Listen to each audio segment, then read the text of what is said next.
Did you know that earwax is actually good for your ears? A lot of people think it's dirty or unnecessary, but it actually protects your ears. Earwax traps dust, dirt, and even tiny insects, preventing them from reaching the sensitive inner ear.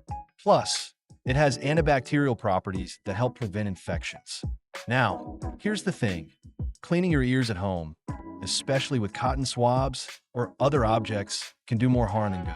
You might accidentally push the wax deeper, block the ear canal, or even damage your eardrum.